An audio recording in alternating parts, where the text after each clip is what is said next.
Estimados compañeros y compañeras, vamos a dar inicio entonces en este segmento del foro con la presentación de la videoconferencia titulada Rupturas paradigmáticas en el siglo XXI, implicaciones para la ciencia, tecnología y sociedad. Gracias a todos ustedes, es un placer acompañarlos en este evento, tener la oportunidad de participar en esta actividad mediante estas nuevas tecnologías, y entonces me permitiré hacer una introducción sobre lo que implica el pensamiento complejo en esta oportunidad de transformar las ciencias, respetándolas sin lugar a dudas, pero abriendo el debate sobre lo que significan los nuevos paradigmas para el siglo XXI, y en particular desde la perspectiva del doctor Edgar Morin, pero sin monopolizar, digamos, su influencia y tomarla como el único referente desde las teorías o desde la epistemología de la complejidad. Me voy a permitir iniciar por un intento tanto modesto por desentramar para ustedes el sentido del pensamiento complejo, y para ello voy a permitirme abrir una pequeña presentación que es más bien indicativa, una referencia visual, pero que creo que puede ser de utilidad. Espero que la vean.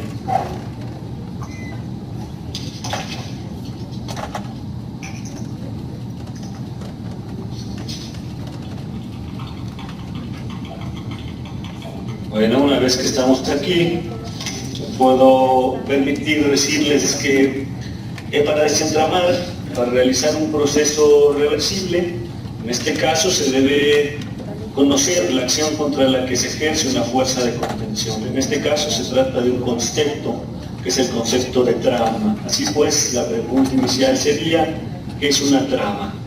Ustedes tienen en pantalla una figura, una imagen que refiere a un tejido. Una trama desde el latín es a la vez varias cosas, es a la vez relación de elementos, es secuencia, es tejido,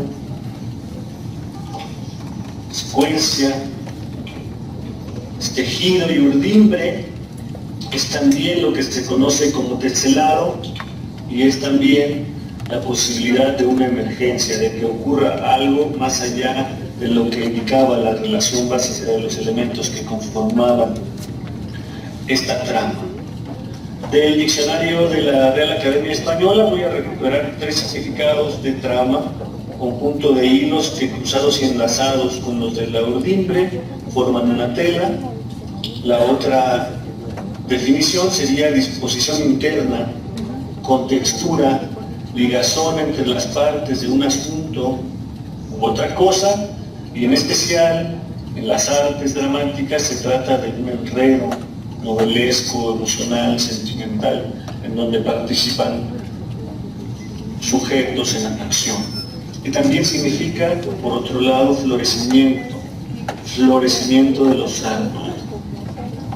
En general se tiene entendido que lo complejo proviene por su parte del latín complexus, completi, que significa lo enlazado, lo tejido en conjunto, un agrupamiento que produce un sistema otro o una realidad que emerge con otras características. Doctor, entenderán, doctor, ¿me escuchas? no, mi trabajo será argumentarlo, que no opté por decir descomplejizar la noción de pensamiento complejo, porque estaría diciendo una tautología, estaría haciendo una iteración necesaria. Se optó por desentramar para abrir el concepto de complejo a una operación mental que se llama el paralelismo, el acto de comparación y además el análisis con otro saber o con otro referente. Es decir, para entender la complejidad como un paradigma de ruptura, importa, como nos ha enseñado la antropología filosófica, hacer ejercicios de extrañamientos, distanciarnos momentáneamente del objeto, para participar de él. Juan Carlos Moreno mencionó que existe un acuerdo general acerca del que el término complejo aplica con mayor adecuación a la realidad misma. Doctor. Lo mismo piensa Edgar Morin y lo mismo pensó el sociólogo Niklas Luhmann. Doctor, ¿me escucha? El término de conocimiento o pensamiento para el complejo no trata de dar cuenta de los objetos del mundo, sino de una orientación para pensarlos, que contemple el azar, la incertidumbre, el devenir, la asimetría. Doctor, ¿me escucha? Disculpa que le interrumpa. Si la realidad entonces es lo verdaderamente complejo, ¿qué clase de pensamiento es este que le procura aprender en su dinamismo y globalidad? Para Luhmann se trataría de un intento de producir un entendimiento reducido, un entendimiento consciente de la inabarcable multidimensionalidad del mundo, de esta multiplicación de enlaces, de sistemas y de conjuntos de los que la realidad participa.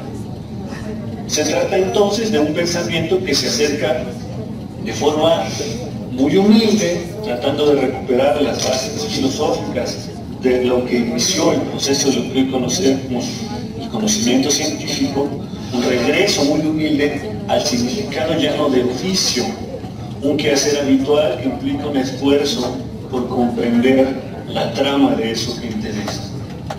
En ese sentido se trata de una propuesta a la vez empática con la hermenéutica y con la semiología, pero con orígenes e implicaciones teóricas otras, que quizá alcancemos cuando menos a vislumbrar en este momento.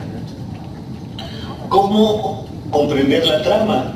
Sería una de las preguntas que lanzaría Edgar Morin con otro concepto, con otros referentes, y su respuesta sería redescubrir el método. Y esto fue lo que le llevó a realizar pues, una obra descomunal de varios tomos, que se titula de la misma manera El método, proponiendo una propuesta, haciendo una propuesta, transdisciplinar para la reforma del pensamiento y la reforma de las ciencias. ¿Por qué entonces redescubrir el método? Pues para volver a mirar las relaciones entre los elementos, entre aquellos segmentos que unen los hilos para crear el tejido que nos permita atender las respuestas, aunque sean incompletas y aunque todo el tiempo se estén reconstruyendo sobre el mundo. Entonces, el pensamiento complejo es aquel que también asume que la realidad es móvil, que en la realidad se producen tensiones, que a pesar de que como seres humanos nos importen los asideros y las claridades, la realidad también está sostenida por fuerzas que bien analizadas pueden ser muy frágiles y que, como en esta imagen de la relación de hilos, de la relación vinculante, el cuerpo, el ser humano entonces también participa como parte de estas relaciones. El individuo participa del objeto que procura entender y por lo tanto la antigua separación sujeto-objeto debe entrar a tela de juicio para la renovación del pensamiento científico. A partir de esta pequeña introducción, me voy a permitir pasar a hablar un poco más de la propuesta del doctor Edgar Morin y en el camino esbozar aquellos puntos sobre la ruptura del pensamiento complejo como propuesta para el siglo XXI.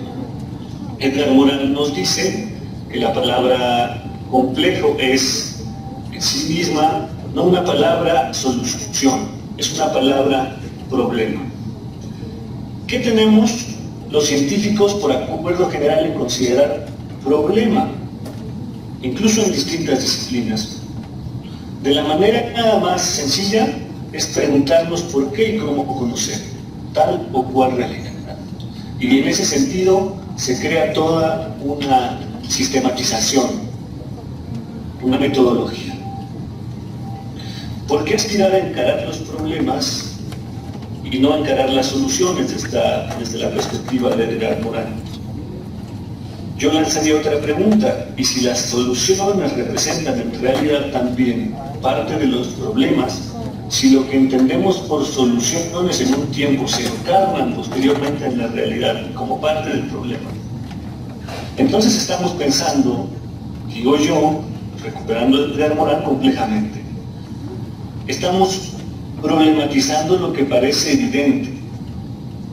La solución, que suele convertirse en evidencia de que las cosas ya llegaron a un punto límite en donde el hombre ha controlado desde sus conocimientos la realidad, lo que nos dice también esta realidad de manera constante es que se modifica, y en la medida en que se modifica debemos estar abiertos a la incertidumbre, es decir, a que estas soluciones pueden estar siendo abandonadas por los movimientos de la complejidad de la realidad, de los enlazamientos, de las renovaciones, de las emergencias de la realidad misma. Asumamos pues que las soluciones tienen una condición temporal y en muchos sentidos también circunstancial. En ese sentido, la complejidad no sería una pelea frontal contra la ciencia en su modo al que Edgar Morin llamó simplificación, de la búsqueda por el dominio y por la clarificación, pues esta ciencia ha reportado mucho de lo que hoy tenemos como sistema de vida.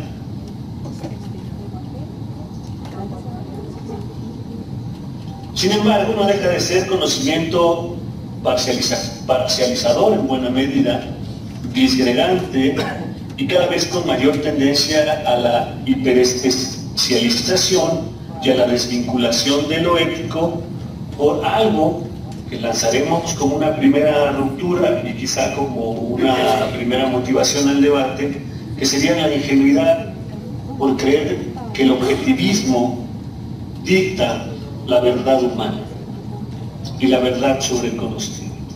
Una suerte de objetivismo ingenuo.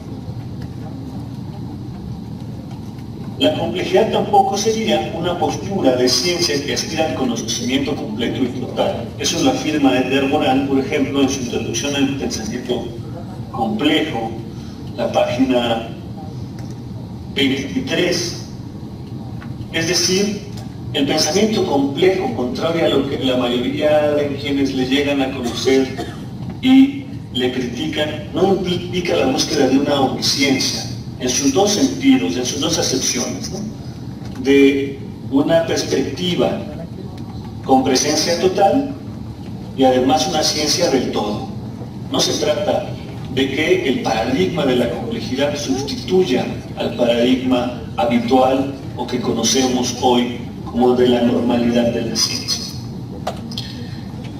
El paradigma de la complejidad como ruptura, como propuesta para el siglo XXI, implica el reconocimiento de la incompletud del conocimiento humano como parte de su realidad misma, porque una vez que el conocimiento científico alcance el estatuto final de la verdad, se cierra su ciclo de utilidad y de pertinencia. Entonces implica también el reconocimiento de los lazos entre las entidades que nuestro pensamiento debe necesariamente distinguir, pero no aislar. Es decir, si en buena medida los grandes debates sobre la pertinencia de la filosofía se mantienen y la oportunidad que pueda tener la antropología para enlazar ciencias como la neurología, la psicología, y la física y la química, es justo porque en el fondo de detrás lo que hay es que en la parcialización y en la hiperespecialización se han creado áreas en donde la imposibilidad de comunicarse conceptualmente, con nociones compartidas, impide un avance más en estos conocimientos. Por ejemplo, ¿qué propone entonces Edgar Morin? ¿Qué propone la perspectiva de la complejidad? También que propuso Niklas Luhmann, para no hablar exclusivamente de Edgar Morin, que cuando hablemos de objeto de estudio nos pensemos dos veces, cuando menos en términos actitudinales, la noción de objeto. Porque si aislamos al objeto de su contexto, lo aislamos también en buena medida de sus antecedentes y de su devenir, de lo que viene hacia adelante, y entonces también el problema ético de las tecnociencias aparece críticamente. Voy a dejar esta parte y regresaré ya más adelante. La palabra complejidad supone la reunión dialéctica y dialógica del orden, el desorden y la organización. El paradigma habitual de la ciencia nos dice que la primera aspiración es clarificar y ordenar. El paradigma de la complejidad dice, con el aprendizaje de la física, que el desorden participa de la realidad, y en la relación que se establece entre el orden y el desorden aparece una realidad, otra, que es la realidad de la organización. Cómo se organiza el mundo dinámicamente frente a estas dos fuerzas, la fuerza del orden y la fuerza del desorden. Por lo tanto, este paradigma es un desafío por afrontar, no implica un desafío para la resolución. Toda ciencia que se precie de no aspirar al control asume que no hay un fin último y definitivo. Ese es quizá el principal problema del positivismo y del funcionalismo. La perspectiva de la complejidad, entonces, al no pretender negar ningún conocimiento de un plumazo, replantea la importancia de una cuestión quizá menos intelectualizada, pero que es la aventura del pensamiento. La búsqueda de que los científicos trasciendan el anquilosamiento que produce el pensar objetivista, el pensar unidisciplinarmente de forma exclusiva, y el casarnos con la idea de que el academicismo es el espíritu de la ciencia. Y lo que dice Edgar Morin es que habría entonces algunas paradojas sobre las cuales pensar la pertinencia de este pensamiento complejo como parte de la ruptura epistemológica para el siglo XXI. La primera paradoja sería que mientras más avance el conocimiento científico disciplinar, no dejan de aparecer e incluso de progresar las acciones claramente erróneas, a la vez que con el progreso progresan, entre comillas, también la ceguera y la arrogancia ignorante. Es decir, creer que está bien que avance la ciencia, pero en muchos sentidos también permea socialmente la idea y la actitud de que la ignorancia genera una estabilidad personal sobre la cual cuestionarnos sobre el mundo nos deja más tranquilos. Evitar cuestionarnos sobre el mundo, pues no, nos deja más tranquilos. Una paradoja más es que se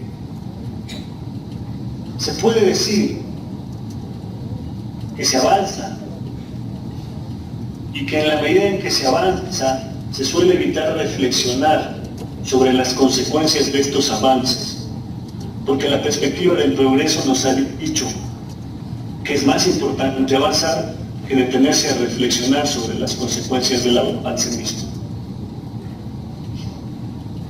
En ese camino también, esta es la perspectiva de Morin, muchas disciplinas, en la medida en que han dado más aportes para el progreso tecnocientífico, asumen una actitud de autosuficiencia con el trabajo de sus científicos, porque desde su sector y desde su parcela acumulan evidentemente poder, capacidad de acción, capacidad de apoyos para mantener este desarrollo, pero sin cuestionar hacia dónde se dirigen estos avances. Una paradoja nomás es que mientras la ciencia sigue dictando que la razón debe primar, muchos de los conflictos humanos no parecen pasar por el crisol exclusivo de la razón. Van acompañados de otras operaciones mentales, van acompañadas de otras operaciones afectivas, van acompañadas de otras operaciones sobre las que el hombre monta sus decisiones y su búsqueda de soluciones, entre comillas también. Y todo esto lleva a plantearnos la idea de que quizá la ciencia, desde la primacía de la razón y desde la primacía del objetivismo, ha abonado también a la idea del progreso ciego e incontrolado, del conocimiento que nos tiene imaginando y pensando el destino de la humanidad a partir de realidades tales como las armas nucleares, los desarreglos ecológicos, las pugnas mezquinas por las patentes y las privaciones de las bondades del conocimiento, porque le pertenece a uno u otro ente privado, antes que para la resolución de conflictos verdaderamente graves para amplios espectros de la humanidad. Pensemos en el ámbito de la salud.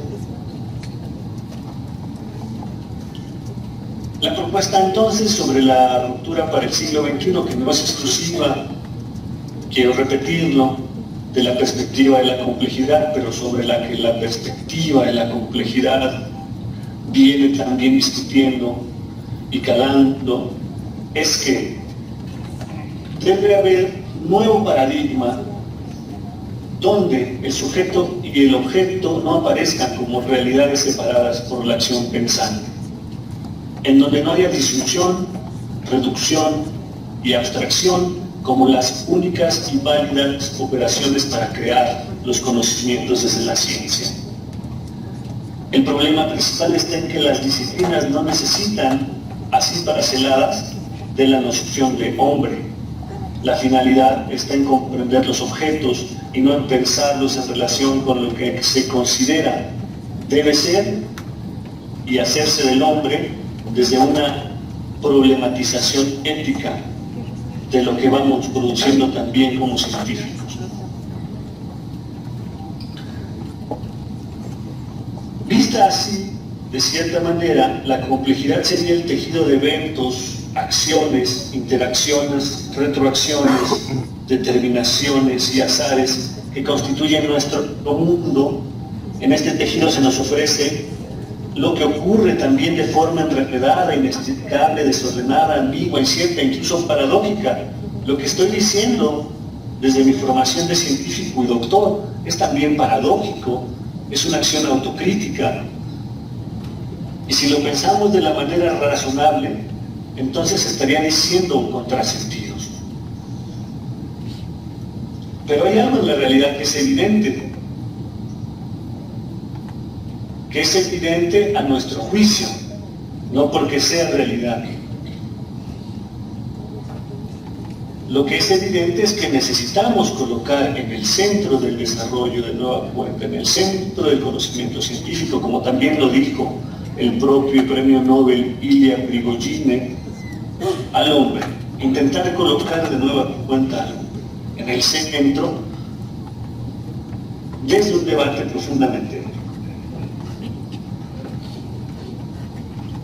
¿Por qué existe a Ilya Prigogine? Bueno, pues porque justamente entre los paradigmas desde donde va a tomar fuerza de nueva cuenta el concepto de complejidad es el de la ciencia física. Y me voy a permitir, si es que me dan oportunidad, citar en la página 32 del libro Introducción al Pensamiento Complejo de Edgar Morin lo siguiente: la complejidad ha vuelto a las ciencias por la misma vía por la que de alguna manera salió: el desarrollo de la ciencia física, que se ocupaba de revelar el orden impecable del mundo, su determinismo absoluto y perfecto, su obediencia a una ley única y su constitución de una materia simple primigenia, el átomo. Se ha abierto finalmente a la complejidad de lo real. Se ha descubierto en el universo físico un principio hemorrágico de degradación y de desorden, el segundo principio de la termodinámica. Luego, en el supuesto lugar de la simplicidad física y lógica, se ha descubierto la extrema complejidad microfísica. La partícula no es un ladrillo primario, sino una frontera sobre una complejidad tal vez inconcebible. El cosmos no es una máquina perfecta, sino un proceso en vías de desintegración y al mismo tiempo de organización. De esta manera, la tarea pendiente para Morán está en la complejidad antropológica, en el reconocimiento de la integración del hombre en todas estas dinámicas sobre las que ha aprendido y ha conocido desde las distintas ciencias. La dificultad que ofrece la complejidad al pensamiento humano como ruptura paradigmática es afrontar la otra verdad del mundo. El mundo es también inestable, es brumoso, es asimétrico, es contradictorio, incierto, es decir, es un mundo que en términos de Edgar Morin, desde interretroacciones. El pensamiento que afronta la complejidad debe ser entonces uno que parta del paradigma de la distinción-conjunción, es decir, un pensamiento que distinga, pero que no aísle, que conjunte como actitud, como procuración filosófica las disciplinas, que haga distingos entonces sin desarticular y reducir, un pensamiento que aspire al diálogo, a la dialógica y a la recuperación de una lógica que haga valer lo que ha aportado la lógica formal, pero que dé visos de querer adelantar también sobre una nueva lógica. ¿Cómo resumiría para ustedes lo que implica este nuevo paradigma sobre el que, como también he abonado y lo voy a repetir, no solamente la perspectiva de la complejidad camina, pero es un puntal la perspectiva de la complejidad para la renovación del pensamiento y para las reformas educativas? Lo podría resumir de la manera siguiente. El pensamiento complejo asume un paradigma, el paradigma de que se puede pensar distinguiendo y conjuntando sin desarticular y reducir. El paradigma del pensamiento complejo propone también que este paradigma se puede lograr con base en los siguientes principios: el principio dialógico y el principio translógico. El principio dialógico es una consecuencia que se intuía también desde el marxismo en la dialéctica a partir del concepto de reproducción, en donde lo que se producía socialmente no era igual, sino que generaba emergencia, llegaba a ser con condiciones distintas a las anteriores. Otro principio del pensamiento complejo es: existen contradicciones, y esas contradicciones revelan que el pensamiento formalista no es determinante. Importa, pero no es el único que puede determinar el movimiento de la realidad. El otro principio es cómo pensamos al hombre y a las realidades unidas con lo múltiple, con las otras cosas que pasan.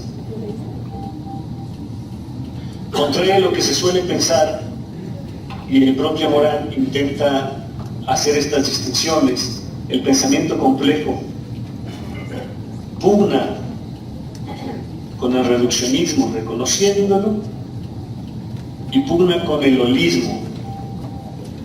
Generalmente se suele decir que el pensamiento complejo es un pensamiento que procura el holismo. Justo es a lo que no aspira el pensamiento, porque asume de forma modesta que el pensamiento, que es tan reduccionista, pensar que una fórmula, una pequeña fórmula nos puede explicar la totalidad de los movimientos de la realidad, como que una sola ciencia o una sola aspiración filosófica puede completar el conocimiento del mundo. En el fondo hay una aventura modesta en el pensamiento complejo que dice: se ha mostrado la barbarie de nuestras ideas científicas, y más allá de asumirlo como un pesar o como una tragedia para las ciencias, nuestra apuesta es civilizarlas éticamente,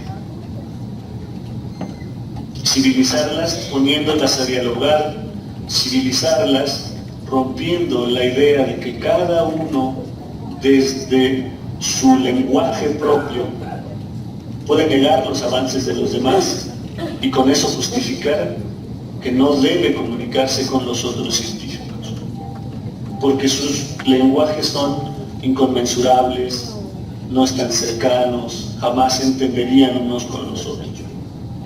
Quizá en el fondo nos plantea Morán, detrás de todo este sistema de segregación y de separación entre las ciencias, lo que emerge es la posibilidad de que los vivos, de que los charlatanes utilicen el conocimiento científico para sus propios intereses.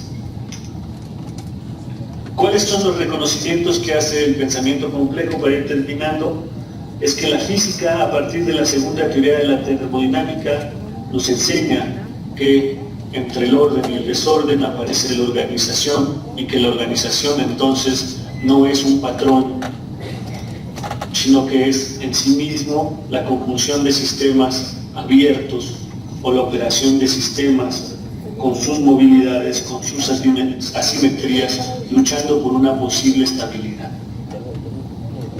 En ese sentido también reconoce los aportes de la teoría de sistemas y de la cibernética, porque en el concepto de sistema aparece una noción que no se reduce a la suma de las partes que le constituyen, es una noción a la vez ambigua, fantasmagórica, pero que se relaciona directamente con lo real, porque nos habla de movilidad, de enlaces y de convergencias entre los elementos para producir realidades otras. Es decir, todos sabemos en general que la noción de sistema habla de que las partes que componen, que hacen un conjunto, no determinan el resultado de la relación de las partes, sino que la relación de las partes produce otra dinámica nueva. Otro reconocimiento es la noción de la transdisciplina como una vocación de las ciencias a no cerrarse y a intentar dialogar, que las conclusiones científicas también vayan continuamente acompañadas de nuevas preguntas. Entonces, para terminar, las conceptualizaciones básicas, más relevantes de esta ruptura paradigmática desde el pensamiento complejo serían el concepto de sistemas abiertos,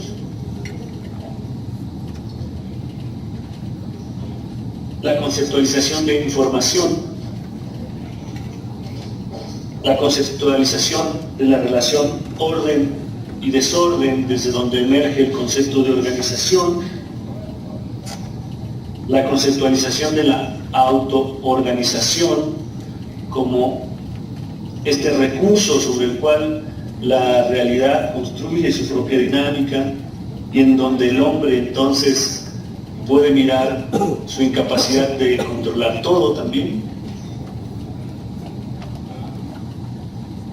El concepto de subjetividad e intersubjetividad, que los hará participar Edgar Morin de las ciencias sociales y en especial de la antropología y del psicoanálisis.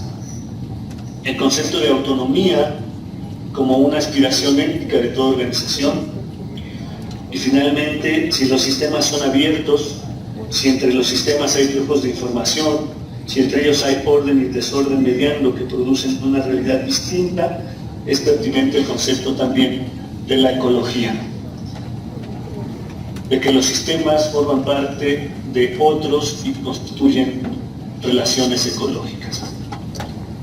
Por mi parte, supongo sería todo y quedo a su disposición para cualquier cuestión.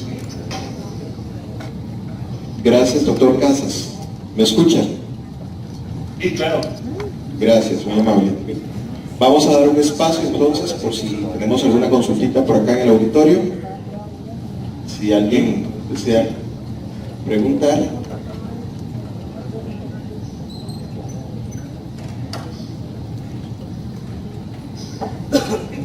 Buenas.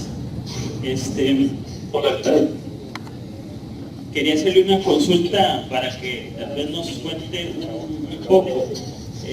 La obra de Edgar Morán propone una nueva forma de entender al ser humano. Podríamos decir que es una ruptura con la antropología clásica. En esa nueva concepción de ser humano, ¿cuál es el papel que viene a cumplir la ciencia en la construcción de un mundo posible? Gracias.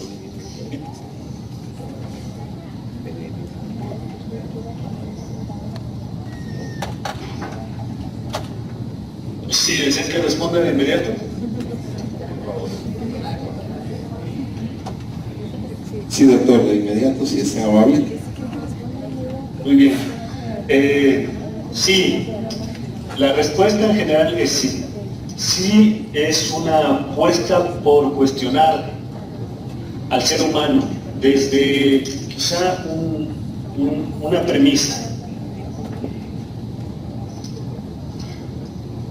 ¿Por qué estamos tan seguros de que lo que sabemos nos orienta hacia el progreso y por qué estamos tan seguros de que lo que sabemos es lo que urge para la humanidad? Y entonces aquí hay un doble juego en Morán. El juego por el que se le critica, pero el juego por el que se vuelve muy pertinente en su pensamiento.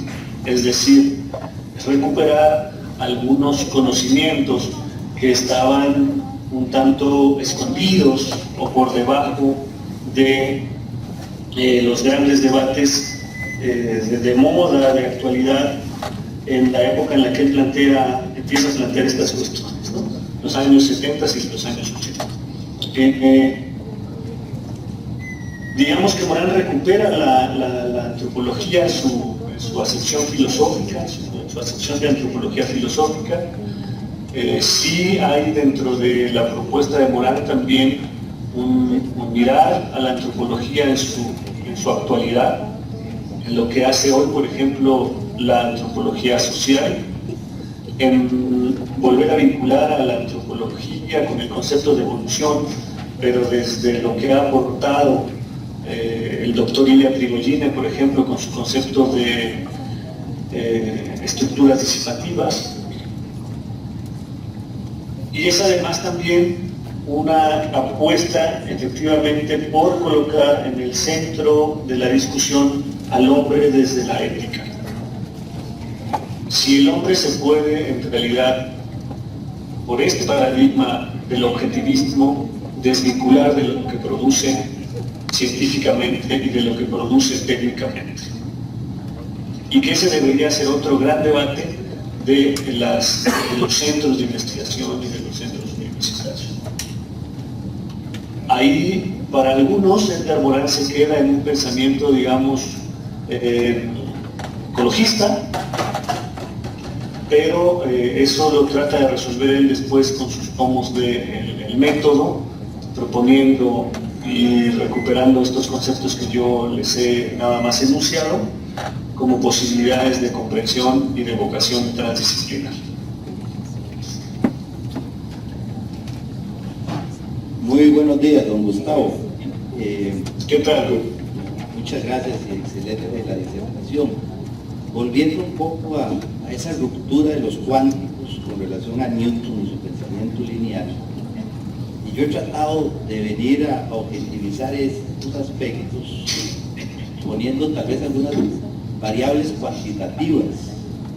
Dice Friedrich Capra que es un péndulo esta transición del antiguo paradigma al nuevo paradigma, y que muchas veces el péndulo se va más hacia el antiguo, en teoría de Descartes, newtoniana, que al nuevo sistema de la complejidad.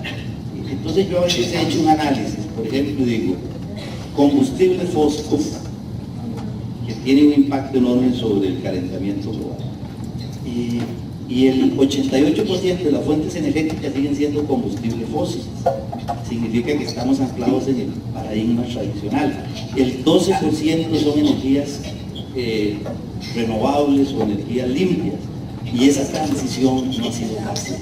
Pero yo también planteo como primer punto de esencia es que tenemos una economía salvaje, que el tránsito a una economía más solidaria y justa, yo ahí la pongo en un 98%, es decir, yo conozco, no sé cuál país está en una dimensión más solidaria. Entonces esto, pudiéramos hablar de otro tipo de variables, ahí es donde uno dice, ok, ¿cómo vamos a traducir hacia un nuevo concepto? Capra lo utiliza muy bien, de ecoalfabetización, ¿verdad? ¿Cómo podemos aprender de los principios de la naturaleza y llevar eso? También hubiese dicho en el creador de Visa, cómo podemos influir las organizaciones, cómo podemos influir la política nacional, cómo influir un nuevo concepto que nos dé esa ruptura. Y creo que ahí a veces uno se frustra, creo que el péndulo se vuelve a ir más hacia el paradigma tradicional, y creo que ahí tenemos un gran desafío los que queremos pues una sociedad más justa, más solidaria y más equitativa. Muchísimas gracias.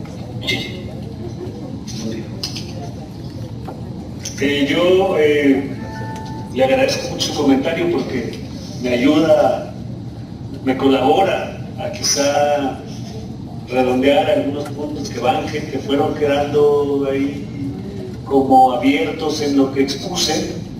Y efectivamente, ¿no? Lo que usted hace es plantearnos esta gran paradoja, esta otra gran paradoja de nuestra realidad, en donde la respuesta que da Edgar Morin, muy a la par también de lo que pone Capra con la ecoalfabetización, es que ninguna reforma del pensamiento, ninguna reforma educativa profunda emergerá de las decisiones de las cúpulas, sino que en buena medida pasa, y esto se le critica, aunque es un detalle fino entre las cosas que Edgar Morin ha logrado pensar, y que va muy acompañado de lo que significa una economía solidaria, pasa porque las personas, desde sus contextos locales, asuman el reto del cambio, pero no del cambio en favor de la estructura organizacional en general, sino en favor de su contexto inmediato.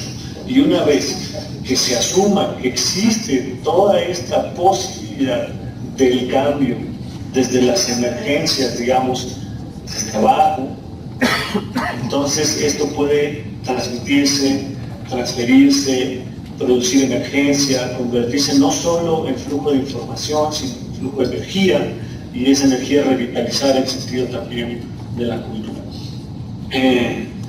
Sin lugar a dudas, el problema de la acumulación del capital es la acumulación del poder, y la acumulación del poder es la posibilidad aún de golpear las emergencias y de procurar que estas no den resultados. Y entonces usted plantea estos dos escenarios, ¿no? El de la desmotivación, porque el capital y el poder tienen sus sistemas de contención, y por el otro, el de que nosotros también estamos sufriendo, de cierta manera, estamos viviendo, y necesitamos mirar con mayor cercanía este periodo crítico, no sé si llamarlo completamente de crisis, pero crítico, en donde nuestra participación es igualmente significativa en lo que representa una reforma del pensamiento por ello mismo Edgar Morán planteaba esta idea, ¿no? Muy bien, doctor. Vamos a darle oportunidad al señor rector de nuestra universidad, licenciado Marcelo Prieto, quien quiere dirigirse a usted un momentito. Muchas gracias al doctor Gustavo Casas por su extraordinaria conferencia. Nos sirve muchísimo en el esfuerzo que hemos emprendido en esta universidad para entender la educación y la realidad del contexto en que damos nuestra educación con una perspectiva y con una óptica diferente. Nos permite ver en la integralidad del pensamiento de Edgar Morán las rutas que tenemos que seguir para romper las cegueras del conocimiento a que Morán se refiere con tanta preferencia. Muchísimas gracias por su aporte, muchísimas gracias por su transmisión de conocimientos para todos nosotros, y aspiramos a mantener una estrecha relación con ustedes para seguir avanzando en este camino tan largo de poder enfrentar los cambios que demanda el siglo XXI, saliendo del siglo XX, para usar otra expresión de Edgar Morán, saliendo del siglo XX con los criterios éticos y el sustento que Morán nos ha indicado y nos ha señalado. Muchísimas gracias por su aporte y quedamos listos para mantener una fructífera relación con ustedes.